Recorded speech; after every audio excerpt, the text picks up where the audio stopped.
Donald Trump came to the Detroit Economic Club and stood there in front of the Ford Motor executives and said, if you close these factories as you're planning to do in Detroit and build them in Mexico, I'm going to put a 35% tariff on those cars when you send them back, and nobody's going to buy them. It was an amazing thing to see.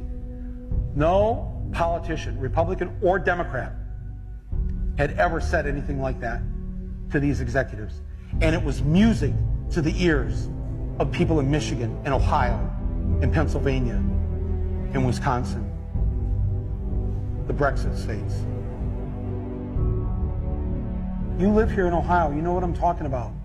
Whether Trump means it or not is kind of irrelevant, because he's saying the things to people who are hurting.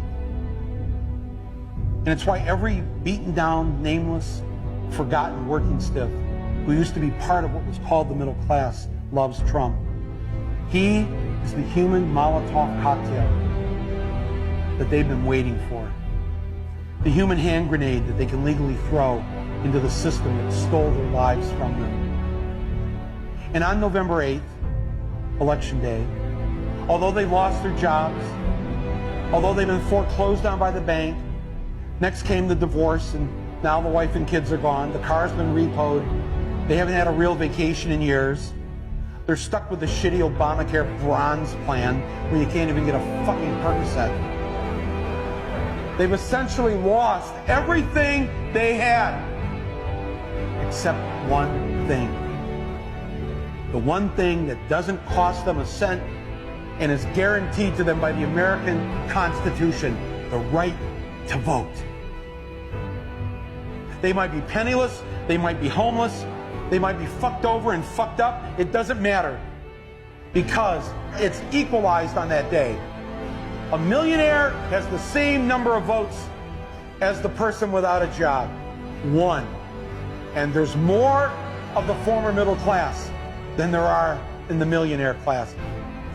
So on November 8th, the dispossessed will walk into the voting booth, be handed a ballot, close the curtain, and take that lever, or felt pen or touchscreen, and put a big fucking X in the box by the name of the man who has threatened to upend and overturn the very system that has ruined their lives.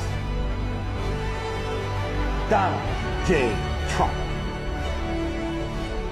They see that the elites who ruined their lives hate Trump.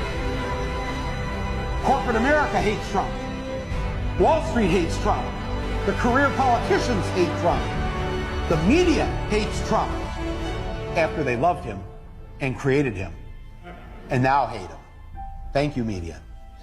The enemy of my enemy is who I'm voting for on November 8th. Yes, on November 8th, you, Joe Blow, Steve Blow, Bob Blow, Billy Bob Blow, all the blows get to go and blow up the whole damn system, because it's your right. Trump's election is going to be the biggest fuck you ever recorded in human history. And it will feel good.